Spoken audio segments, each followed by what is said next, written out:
yeah. But now we are gonna listen to, I will call him Dr. Kigame because he has so enormous knowledge. I've listened to him on a video. I don't know him personally, but Kigame, Reuben Kigame, are you there?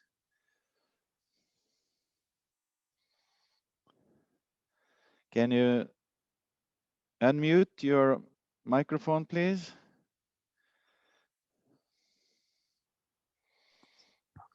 Yes, can you hear me? Yeah, I can hear you loud and clear.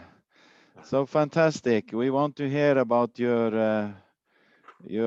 heart-to-heart communication for Kenya and for the whole Africa. Please, welcome. Thank you very much. I find myself very privileged to be part of this wonderful conference. I need to put it in the minds of everybody that I'm not Dr. Kigame. I'm working towards my doctorate. I am a PhD student at the Africa International University in Nairobi. And I'm very fascinated by what's going on in this conference. Actually, I am very moved by the possibility that God would do this for our continent, but more so for the church. I would like to talk about many things, and having been approached last minute to contribute to the discussion here, I decided to pick on something that is semi-devotional, and I'm hoping that somehow it can bring us all to a point of realizing that God has always been at work in Africa and continues to work even within this conference to bring about this reformation.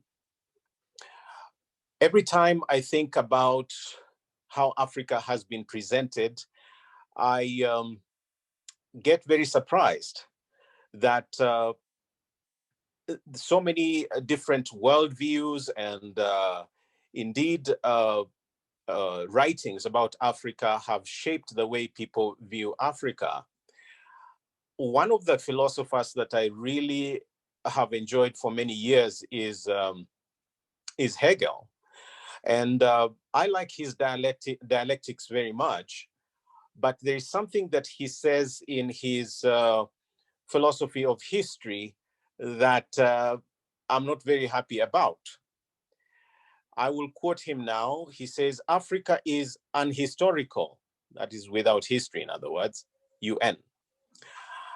Undeveloped spirit, still involved in the conditions of mere nature, devoid of morality, religions, and political constitution, end of quote. Now, reading something like this, in a conference like this, of course, would ignite some kind of negative reaction. But I would put it to you that had Hegel been exposed to as much knowledge as we have today and the exchange across the disciplines, maybe he would not have written that. And maybe if he was alive, he would have done some correction. However, despite all that has been said about Africa and about African people, God has continued to be at work, so much so that the church continues to grow in Africa, maybe more than any other continent. Those of you that follow world Christianity know that at the beginning of the 20th century, there was a famous conference in Edinburgh. And at that point in time, there were only about 10 million Christians on the African continent. Now, the continent has probably close to 600 million Christians. And alongside Asia and South America, the global South seems to be the locus of Christianity more than any other part of the world today.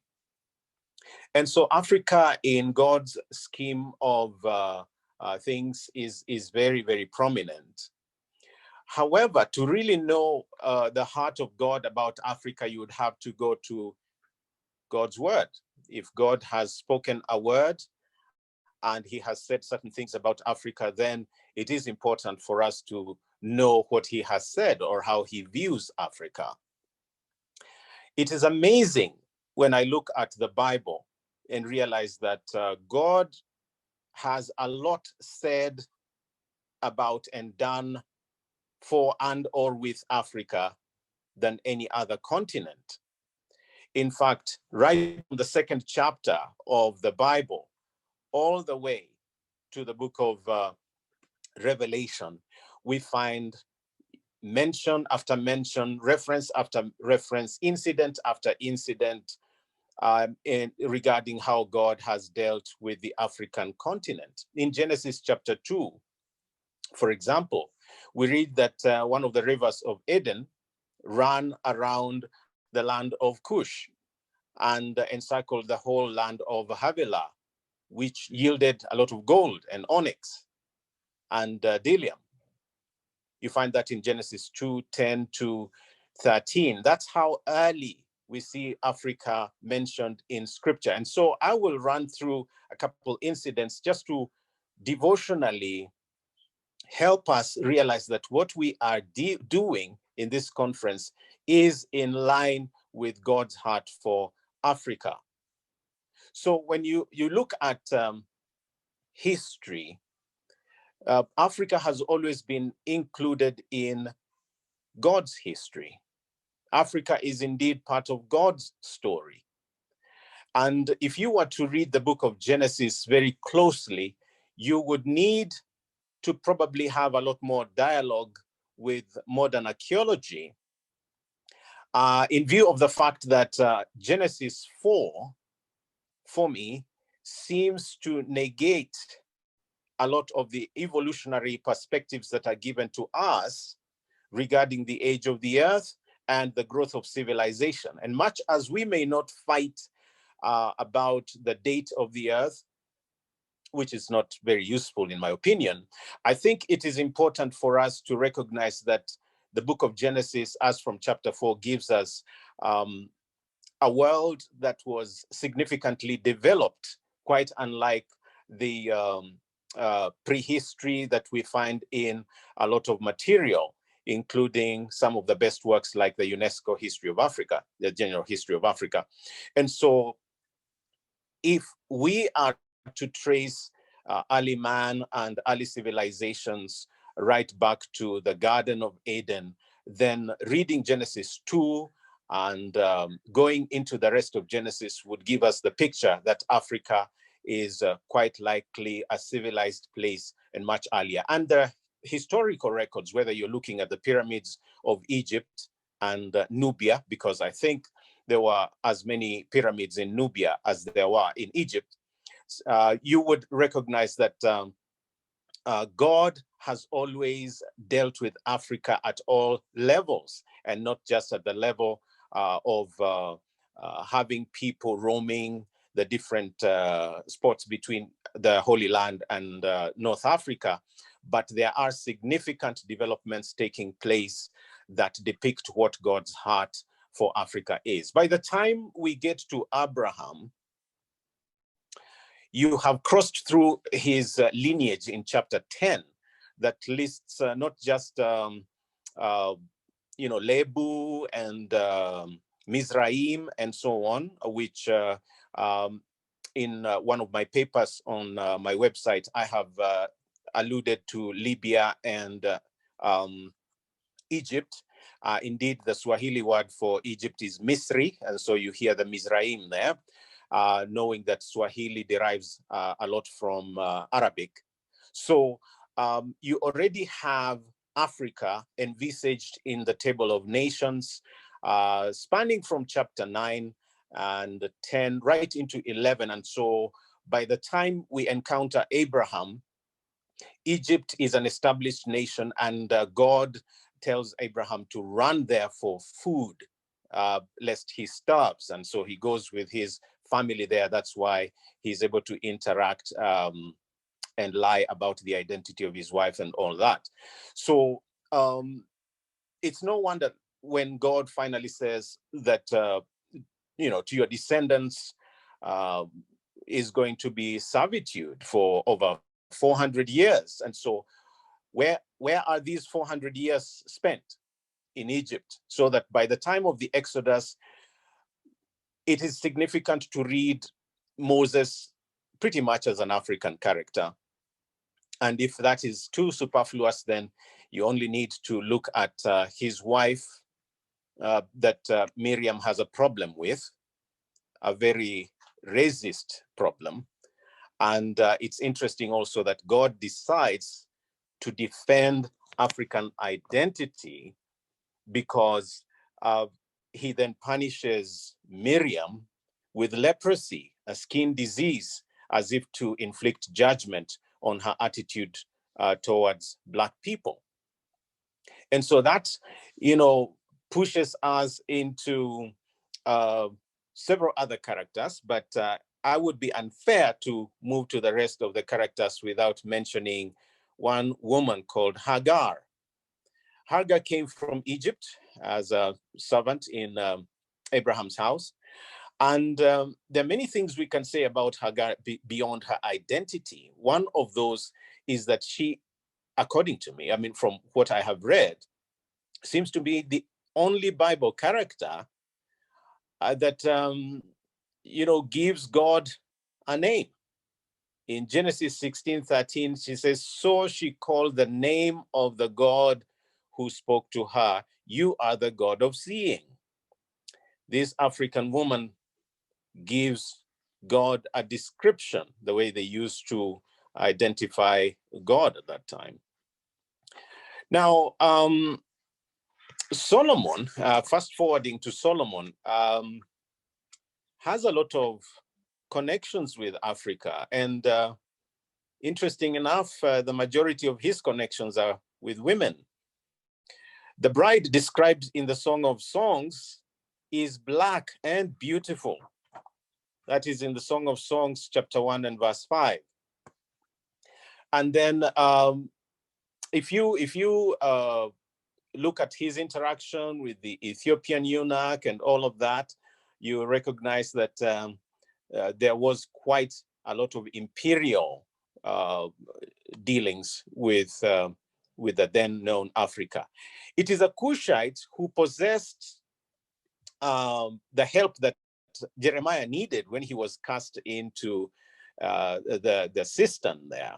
And this Cushite is presented as having tact, having discretion, and a very high position enough to negotiate the release of Jeremiah. If you can picture this guy, he was called Ebed Melech. We are told that he went to help Jeremiah, but Jeremiah then has something to say about him. In fact, Jeremiah says that because of what he did, God is going to protect him. He's going to bless him, and so on. And so, if you read the account of Jeremiah, you'll find that that is quite a story. And I think if you look at the greatest king of Israel, that's David, you'll find an interesting incident that shows God's dealing with Africa.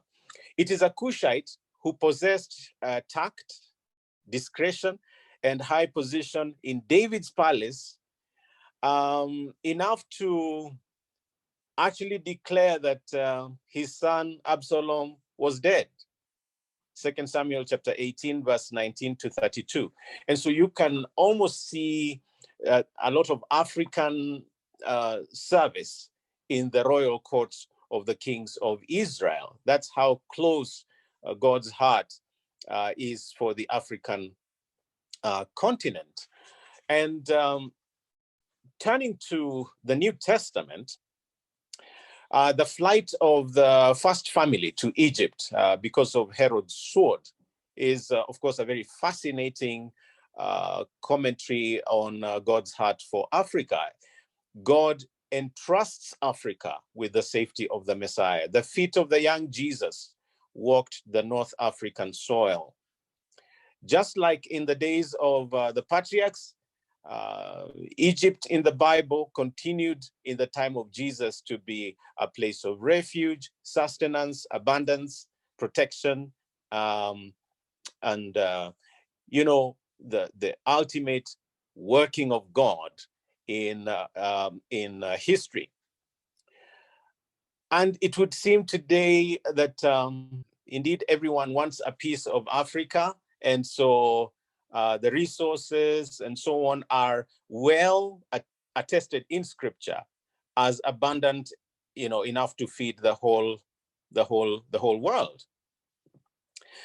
Now, turning to the death of Christ, when Simon of Cyrene goes to Jerusalem for the Passover observation, and he's asked to carry the cross, you could very well say that Africa touched the cross pretty early. And whether by force or by devotion or willingness, we know that Simon, known as Niger or Niger or Black, Simon the Black, who appears again in Acts chapter 13 alongside Lucius,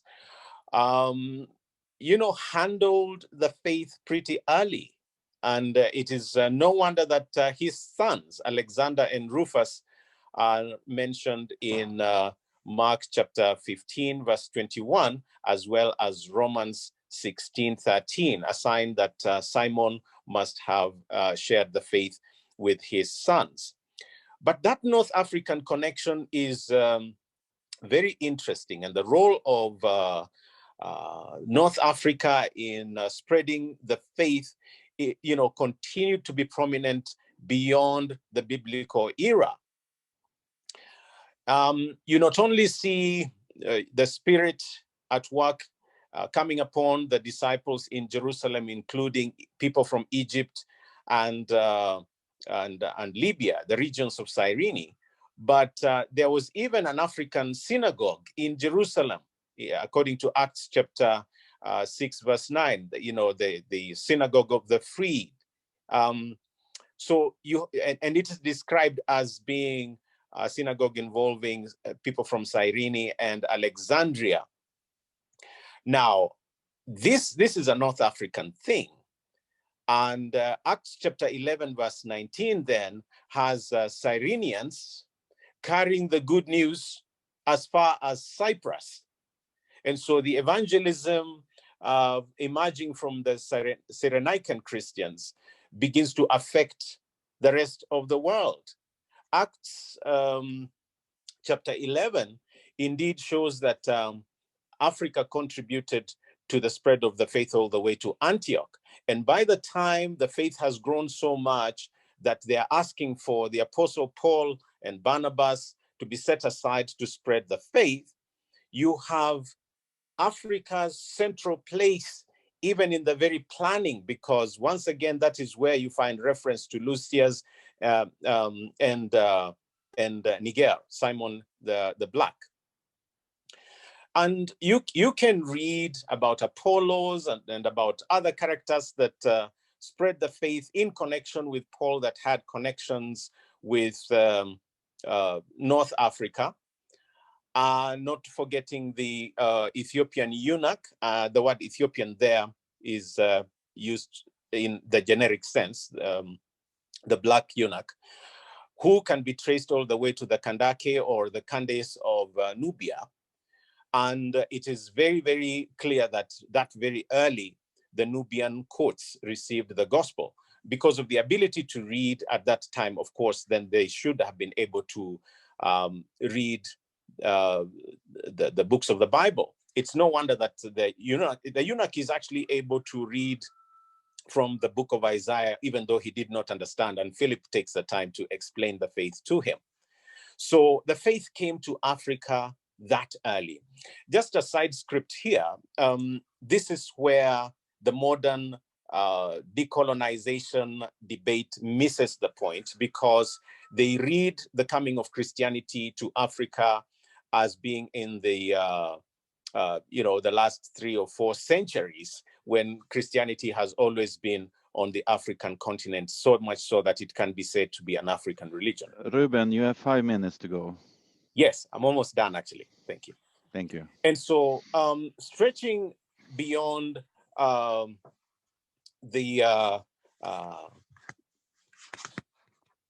beyond the New Testament, we run right into church history itself, and you can see the ramifications of God's work on the African continent when we see the early fathers that shaped what we know today as Christianity. Clement of Alexandria, certainly. Origen, one of the finest minds of Africa. Tertullian, who was a pagan lawyer and converted to Christianity. You can talk about Cyril, you can talk about Athanasius, who really contributed to the councils, the first council that discussed the faith. You can talk about Augustine, respected by both secular and Christian scholars. Perpetua and Felicitas, who died for the faith. Cyprian, Bishop of Carthage. Lactantius, Saint Maurice, and all these wonderful people that spread the church in North Africa. So, in conclusion, I would like to mention that the psalmist has some interesting devotional comments when it comes to Africa. Psalm 68, verse 31 says, envoys will come from Egypt. Cush will stretch her hand out to the Lord. That is a prophetic picturing of what Africa would do in the economy of God, including this particular conference. And in Psalm 87, a Psalm of Korah, it says that one day Cush, as a representation of African nations, will belong to the family of God, just like the other Gentiles. And it is no wonder, as is captured in that great book by Mensa Otabil, that beyond the rivers of Ethiopia, people will come to worship God in the Holy Land. And as I look at all this and look at what we are doing today, I am proud to see just how much God's heart beats for Africa.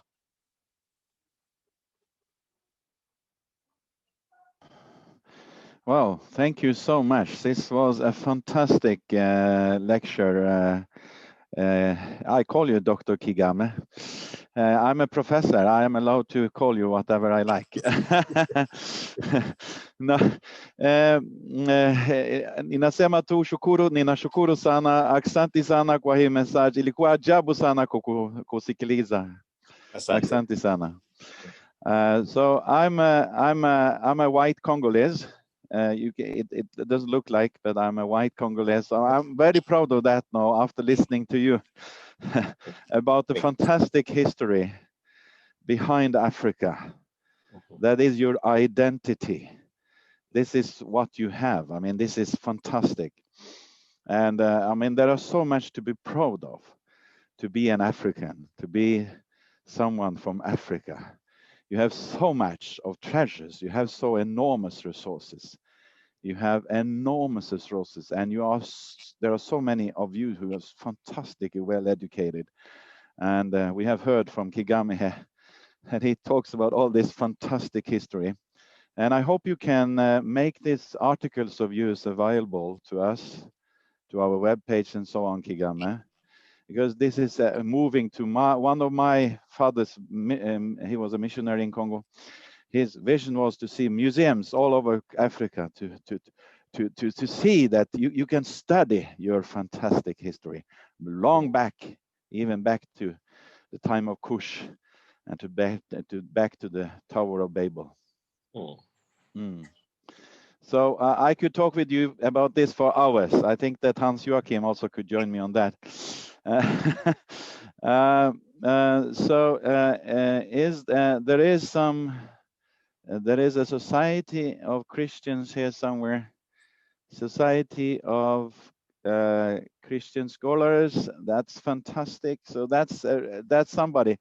So there are members from the Society of Christian Scholars already. That's good. We have to say we love you. So welcome on board. And hopefully you can help us to increase this society and to become a complete our African Christian Scholar Forum. So welcome on board. Thank you. Andreas? Yeah, can we just have a minute for Neil Dutois? This is someone from Namibia. We have not been so far south in Africa. Great. And I would like to ask Neil to speak up for a moment. Can you bring him on, Sean?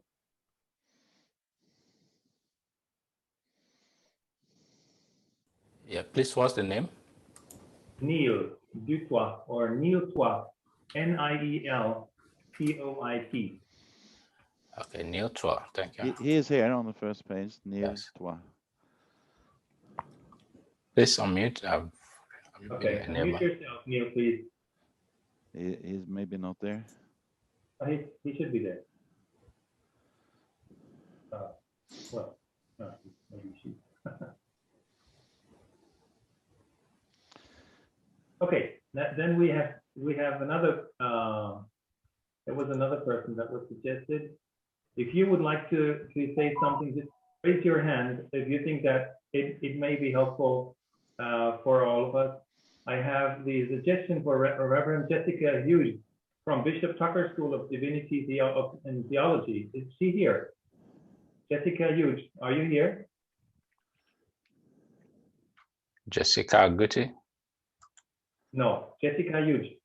Oh, yes, yeah.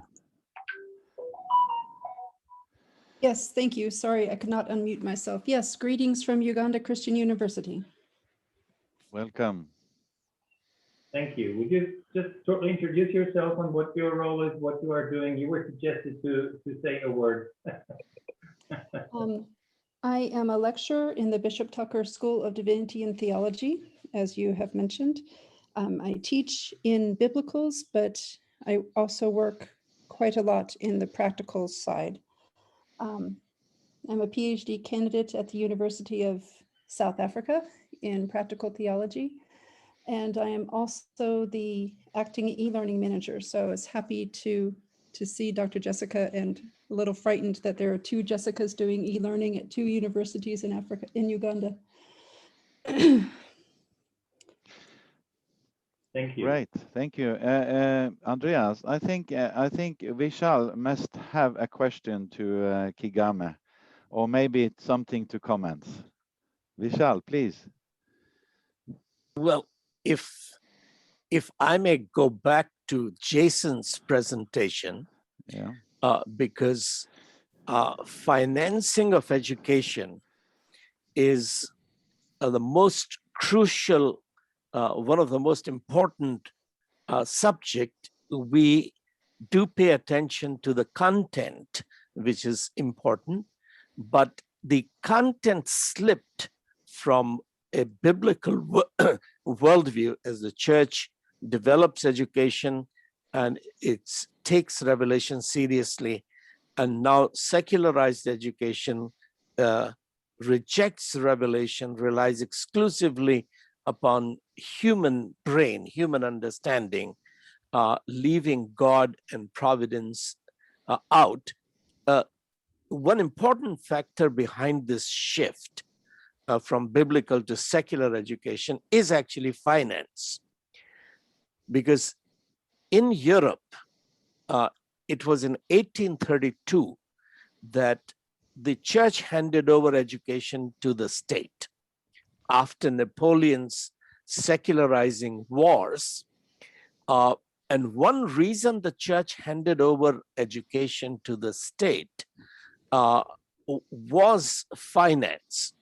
See, at the time of Martin Luther, 1520, Luther is a university professor. His salary is zero. University pays him nothing.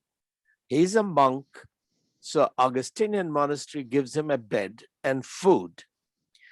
He's not married, he has no children, so he is happy. He earns about 8 gulden a year, let's think $8 or 8 euros a year from preaching in the city church. That's all the salary he gets. So church was, when he appeals to pastors to become teachers in German-speaking world, the first school after the second education revolution begins, which Luther begins in 1520, the first school to which children go is called homeschool. And this is pastor's home because parents are illiterate, parents have to work, so parents drop the child in the pastor's home. That's homeschool. And children then go back home for lunch. And after lunch, some kids return to learn math, to learn writing. So this was okay in that period where those who were becoming priests and they were taking vows of poverty and celibacy. But once every child has to go to school, there are lots of kids coming, takes up a lot of energy, then financial needs, and priests are now getting married in the Protestant world, and therefore they have to have a salary. And most of the economy in Europe is subsistence economy, and they cannot afford to pay. So the church is struggling how to finance, and therefore church is happy to hand over the education to the state, because state has the authority to tax everybody and pay the teachers, build the buildings.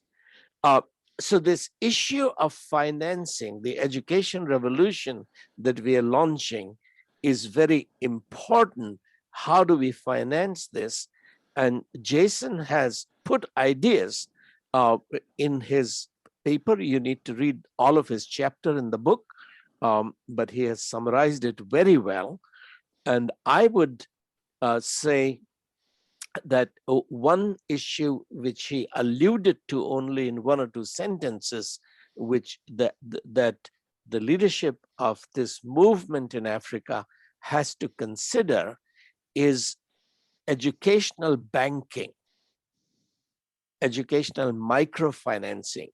Many of the churches, if they're going to have smart television, smartphones, educational rooms, what used to be called parish schools during the Anglican times, these poor churches will need loans. And for that, you will need banks that are supporting churches to have space and have the gadgets, not very fancy rooms, but rooms that can be used. And then the church must return a weekly amount, because church has a weekly income. Church must repay. So the academic pastor has to be trained in being the agent of the bank. Likewise, the child, when we went to school, we learned to use pencil, pen, and paper, and that was fine. Our parents could afford it. But if the children have to be prepared for the digital world, they can do a lot of learning on cell phone, but if they have to become the Mark Zuckerbergs and Bill Gates, they need laptop. And this needs to be financed through microfinancing. We don't have to pay the Apple rate, but much cheaper tablets and laptops can be made available. And the agreement between the educational bank and the child or his parent would be again through the academic pastor. So academic pastor would work as the bank agent in getting the loan to the child and then making sure that the family is repaying, because we are giving a future to a child that he grows up playing with computer, playing with internet, the saving him from pornography, etc., are legitimate concerns, but because of the potential for abuse, we cannot deprive poor children from the ability to be trained to compete in the information age. So in this whole discussion of the business plan, we are budgeting actually substantial amount of money to establish financial institutions for microfinancing of education.